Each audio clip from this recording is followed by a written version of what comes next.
புத்தொழில் நிறுவன வளர்ச்சியில் தமிழ்நாட்டை முதன்மை மாநிலமாக்கும் முயற்சியின் ஒரு பகுதியாக 100 கோடி ரூபாயில் இணை புத்தாக்க நிதியம் ஏற்படுத்தப்படும் என்று முதலமைச்சர் மு.க.ஸ்டாலின் அறிவித்துள்ளார்.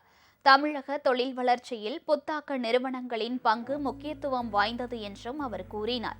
கோவை சென்றுள்ள முதலமைச்சர் ஸ்டாலின் கொடிசியா அரங்கில் நடைபெற்ற நிகழ்ச்சியில் உலக புத்தொழில் மாநாட்டை தொடங்கி வைத்தார். 40 நாடுகளைச் சேர்ந்த 250க்கும் மேற்பட்ட பிரதிநிதிகள் இந்த மாநாட்டில் கலந்து கொண்டுள்ளனர். இந்த மாநாட்டில் தமிழகத்தின் ஸ்டார்ட் அப் நிறுவனங்களின் தலைவர்களும் கலந்து கொண்டனர். சிறு குறு நடுத்தர தொழில் நிறுவனங்கள் துறை அமைச்சர் தாமு அன்பரசன், தொழில்துறை அமைச்சர் டி.ஆர்.பி. ராஜா மற்றும் உயர் அதிகாரிகளும் கலந்து கொண்டனர்.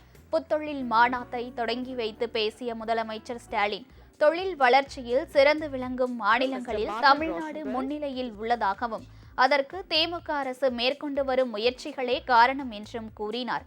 நாட்டின் தொழில் வளர்ச்சியில் தமிழ்நாடு முக்கிய பங்கு வகிக்கிறது என்றால் தமிழகத்தின் வளர்ச்சியில் புத்தாக்க மற்றும் புத்தொழில் நிறுவனங்கள் குறிப்பிடத்தக்க பங்கினை கொண்டிருப்பதாக தெரிவித்தார். தமிழ்நாட்டில் தற்போது ஸ்டார்ட் அப் நிறுவனங்களின் எண்ணிக்கை 12,000-ஐ தாண்டியுள்ளதாக கூறிய அவர், மாநில அரசு அளித்து வரும் ஊக்கமே அதற்கு காரணம் என்றார். புத்தாக்க நிறுவனங்களுக்கு மேலும் ஊக்கமளிக்கக்கூடிய வகையில் 100 கோடி ரூபாயில் இணை புத்தாக்க நிதியம் ஏற்படுத்தப்படும் என்றும் அவர் தெரிவித்தார். மாநிலத்தின் புத்தொழில் சூழலை வலுப்படுத்த அதற்காக ஒரு திட்டத்தை இந்த மாநாட்டில் அறிவிக்க விரும்புகிறேன். 100 கோடி ரூபாய் ஒதுக்கீட்டில் இணை உருவாக்க நிதியம் தொடங்கப்படும். தமிழ்நாட்டு புத்தொழில் நிறுவனங்கள்ல முதலீடு செய்யக்கூடிய துணிகர முதலீட்டு நிறுவனங்கள்ல அரசு முதலீடு செய்யும்.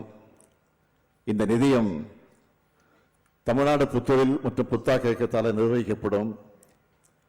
இதன் மூலம் தமிழ்நாட்டில் புதிய துணிகர முதலீட்டு நிறுவனங்கள் உருவாகும்.